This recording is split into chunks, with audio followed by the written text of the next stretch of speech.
So, I want you to picture something. You're reading this digital text file, right? Right.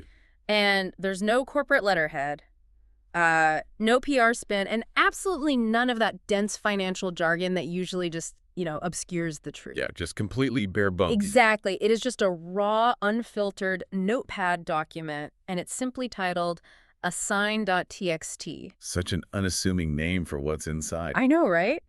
But inside this incredibly plain digital artifact is like a meticulous step-by-step deconstruction of how someone walked away with a $30,000 profit from a real estate transaction. 30 grand, just like that. Yeah, 30 grand.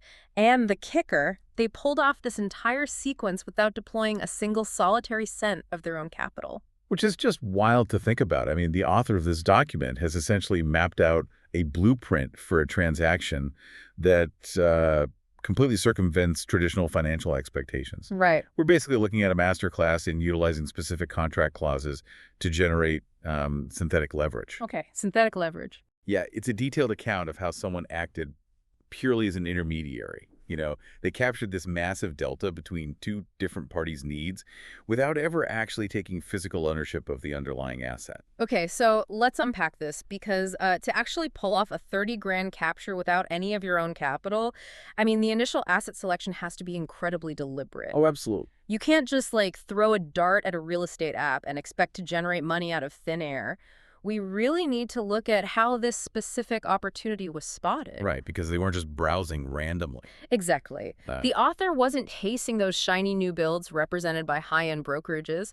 According to the text, they were scrolling through Zillow and deliberately zeroed in on a FSBO listing of for sale by owner for a standard 32.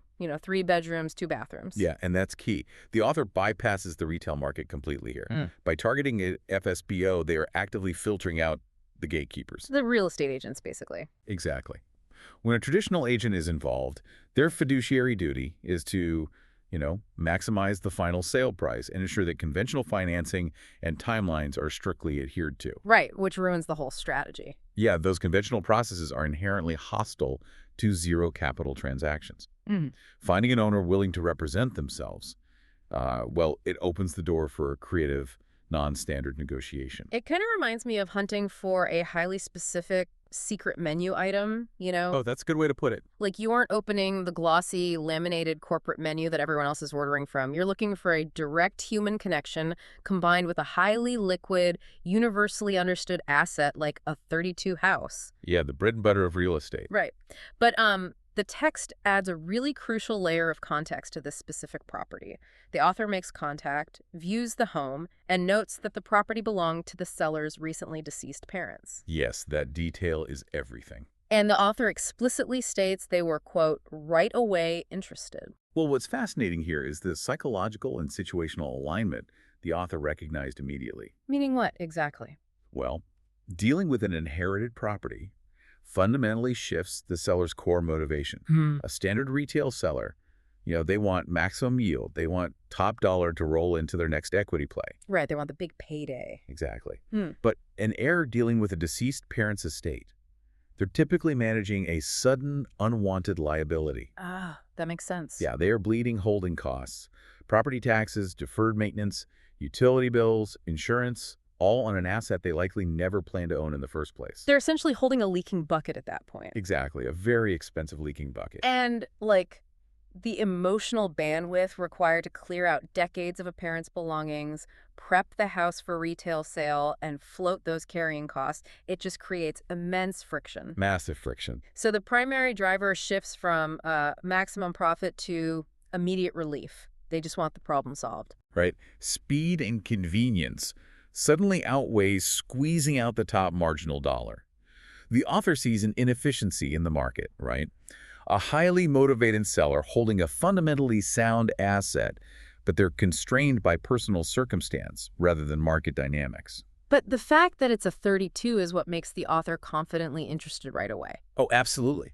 Like, if you're going to try and maneuver without your own capital, you can't be experimenting with niche properties. You wouldn't do this on a massive multifamily complex or, like, some weirdly zoned commercial lot. No, you need liquidity. The liquidity of the 32 configuration is basically the safety net for this entire operation. Because everyone wants them. Right. It is the most universally transacted housing type in the American market.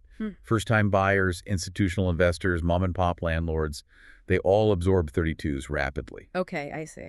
The author identified a highly motivated seller holding an extremely liquid asset. That specific combination is the mandatory prerequisite. Without it, the specialized paperwork they introduce next is, well, entirely useless. Yeah, because identifying the asset is just voyeurism until you actually lock it down, right? Exactly.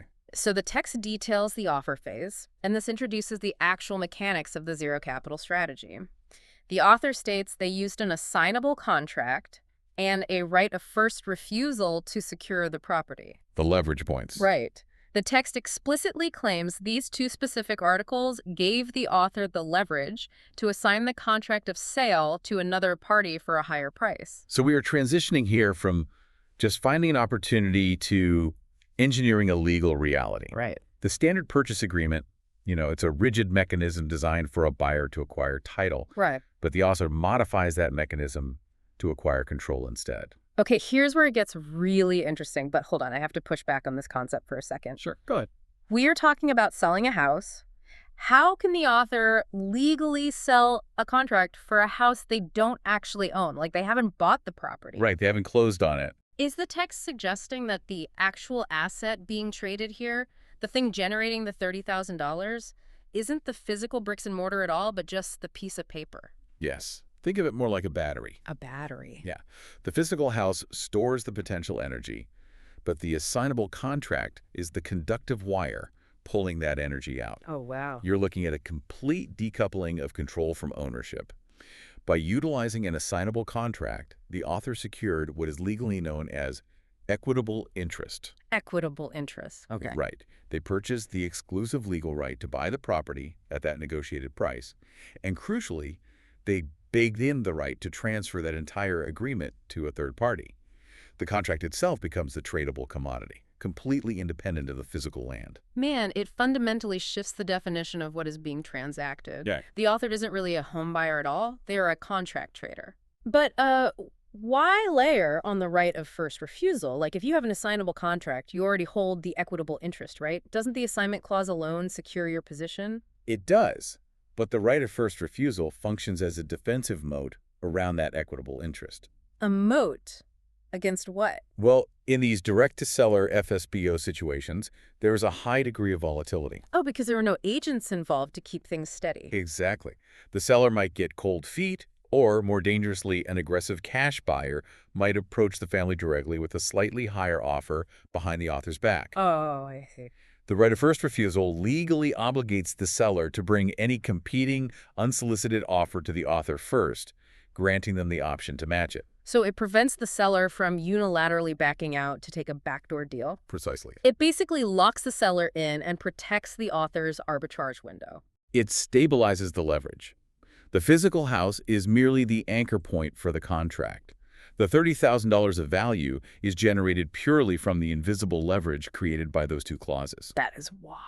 Right. Real estate is traditionally viewed as an incredibly rigid, immovable physical asset, but the text is outlining a transaction that is entirely synthetic. Synthetic, yes, but having a highly engineered, valuable piece of paper doesn't magically deposit money into your bank account. No, it definitely doesn't. The leverage is entirely theoretical until it's actually executed, which leads us to the next operational phase detailed in the source, the hustle and the clock. Because a contract is only as valuable as the market's willingness to absorb it. Right. The text notes the author is now, quote, under contract, specifying a tight window, usually 45 days. That's not a lot of time. No, it's not. And during this period, they market the property to the market pool. The entire goal of this phase is to find an end buyer before the time expires. So the operation shifts from this theoretical legal exercise into a highly active, time-sensitive sprint. So what does this all mean? Let me try an analogy here. Let's hear it. Imagine you call up an impossibly exclusive, highly sought-after restaurant, and you manage to book the single best VIP table for a Friday night 6 weeks from now. Okay, I'm with you. You have absolutely zero intention of actually eating the dinner. Furthermore, you don't even have the money in your bank account to pay the bill if you did sit down. Right, zero capital. Exactly. But you legally own that reservation, so you spend the next 6 weeks frantically running around finding someone who is desperate to get into that restaurant. And you tell them, hey, I will transfer this reservation to your name, but you have to pay me a massive premium just for the transfer. That analogy captures the mechanism perfectly, especially the underlying tension. The ticking clock. Yes, the text specifically highlights that 45-day window to market the property to the market pool. That ticking clock is the vital counterbalance to the author's zero capital claim. Because there's real risk involved. Immense risk. The author didn't deploy their own cash, but they deployed substantial personal and legal risk. If day 45 arrives and they haven't found an end buyer to take over that VIP reservation, the synthetic leverage entirely collapses. And what happens then? Like, they can't just walk away free and clear, right? They signed a legally binding document to purchase a physical piece of real estate. Right, and that is the unseen danger the text kind of glosses over. Yeah. Depending on how strictly the author drafted their inspection or financing contingencies, walking away on day 46 means they forfeit their earnest money deposit. Ouch. Worse, they could face a specific performance lawsuit where the seller attempts to legally force them to execute the purchase. Oh, wow. That could be disastrous. Exactly. The zero capital element only holds true if they successfully complete the arbitrage within the contractual window. They're literally racing against the calendar to match their synthetic leverage with someone else's actual liquid capital before the music stops. The pressure is just massive. They have 45 days to find that specific investor who possesses the mountain of cash but lacks the hustle to scour Zillow, find the FSBO, and sit at a kitchen table negotiating with a motivated family. Because the author did the heavy lifting. Right. They sourced the asset, created the legal arbitrage, and are now presenting a turnkey, ready-to-go investment to the market pool. And the buyers in that market pool, which are usually fix-and-flip investors or institutional buyers, they are more than willing to pay a premium. Really? Even knowing they are paying a markup. Oh, absolutely. They are paying for the acquisition costs the author already absorbed. They don't want to spend their days hunting for inherited properties. They just want to deploy capital into a clean 32. Makes sense. The author is monetizing the gap between the investor's capital and the seller's distress. But okay, even when they find that investor who wants the VIP table, the actual handoff is where these deals usually shatter, right? Real estate transactions are notoriously complex, heavily regulated processes. Well, they are a nightmare of logistics. And the author still doesn't have the cash to actually buy the house from the original seller to hand it over to the investor. Which brings us to the operational climax of the source text. The author has to facilitate the transfer without ever breaking their zero capital rule. Right. And the text details this final event with a very specific flow of funds. The author explicitly states they facilitate both closings on the same day. Both closings at once. Yeah. The new buyer pays the title company. The title company pays the original seller the initially agreed upon price. And then the author receives the remainder, the $30,000 profit. Spread. Right. And the text concludes by confirming this resulted in a profit, quote, without any out-of-pocket cost. So let me get this straight. The massive pile of money required to buy the house bypasses the author's bank account entirely. It flows directly from the new buyer through a mediator and straight to the old seller. That's exactly it. The author is essentially acting as a human toll booth for this transaction. Yes. And this raises an important question about the vital, often misunderstood mechanics of escrow. Escrow, okay. The human toll booth requires a very specific legal and financial infrastructure to operate. In this scenario, the title company is the absolute linchpin. They act as the centralized, neutral clearinghouse. Okay. In a standard real estate transaction, the buyer funds the purchase, the seller gets paid, and the deed transfers. Here, we have an A to B contract and a B to C assignment happening simultaneously. But how does the title company legally validate using the new C buyer's money to fund the original A seller's property when our author, the B party, is technically the one holding the original contract with A? Through a mechanism often referred to as a concurrent closing. Or more accurately in this specific text, a single closing where the assignment fee is explicitly lined out on the settlement statement. I see. The title company is bound entirely by the executed contracts, not by verbal agreements. On closing day, the new C buyer wires their total purchase funds, let's say $230,000, into the title company's escrow account. Okay, so the cash is in the neutral vault. Exactly. The escrow officer then looks at the executed assignment contract. This document legally substitutes the C buyer into the author's original position. Right. The funds are then dispersed strictly according to the settlement instructions. The title company wires $200,000 to the original A seller, paying off any of their underlying liens or mortgages. And the family is made whole based on their original agreement. Yes, the inherited property problem is permanently solved for them. Okay, but what about the author? Well, now there is a $30,000 delta sitting left over in the escrow account. Ah, the toll booth fee. Exactly. The escrow officer looks at the assignment contract, identifies the author's fee for transferring their equitable interest, and wires that exact remainder directly to the author. Wow, so the author never touches the principal. Never. Their personal balance sheet is completely insulated from the heavy lifting of the actual real estate purchase. The new buyer's liquidity powers the entire simultaneous equation. It requires absolute flawless precision. The text presents it as a smooth mathematical sequence, but pulling off a same-day closing with a massive assignment fee requires intense management of the closing table dynamics. I can imagine. If the C buyer's wire is delayed by the Federal Reserve by even a few hours, the entire structure fractures. And there is also a massive optical risk that the text doesn't mention. Right. Like the original seller thought their inherited house was worth $200,000. Yes. They sit down at the closing table, review the settlement statement, and clearly see that this intermediary, the author, is walking away with $30,000 just for pushing paper. I imagine that breeds a sudden, intense resentment. Oh, resentment is the single biggest threat at the closing table. The seller suddenly feels they left a mountain of money on the table. Right. The end buyer might certainly feel they overpaid for the asset. The intermediary, our author, has to manage those fragile optics. That's a lot of pressure. It is. The true skill demonstrated in this text isn't just finding the FSBO or downloading an assignable contract template.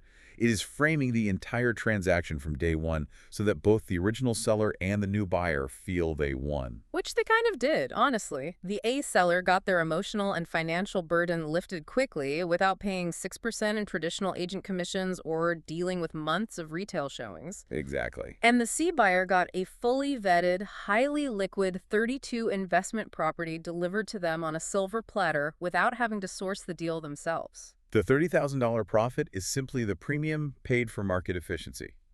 The author connected a motivated, distressed seller with a highly liquid buyer, extracting a massive fee for bridging that profound informational and logistical gap. They really understood that the physical house was secondary to the paperwork controlling it. 100%. It completely reframes how you look at the mechanics of buying and selling. For you listening right now, the ultimate takeaway from this deep dive is a profound shift in understanding how leverage actually functions in the real world. Right. This single text file proves that identifying a specific inefficiency like an unwanted asset held by a motivated seller and securing the contractual right to solve that problem, well, it holds massive, tangible financial value. It really does. In the ecosystem described by the author, specialized knowledge, legal access, and pure hustle completely replaced traditional capital. And the source material shows us how a simple piece of paper, an assignable contract, combined with a right of first refusal held $30,000 worth of invisible leverage. Yeah. It forces you to look at the economy differently. It makes you wonder, what other major everyday transactions in your life might actually be driven by invisible middlemen who only own the contract and never touch the product itself. That is a wild thought. The next time you look at a massive physical asset, remember that the requirement of capital might just be an illusion. We'll catch you on the next deep dive.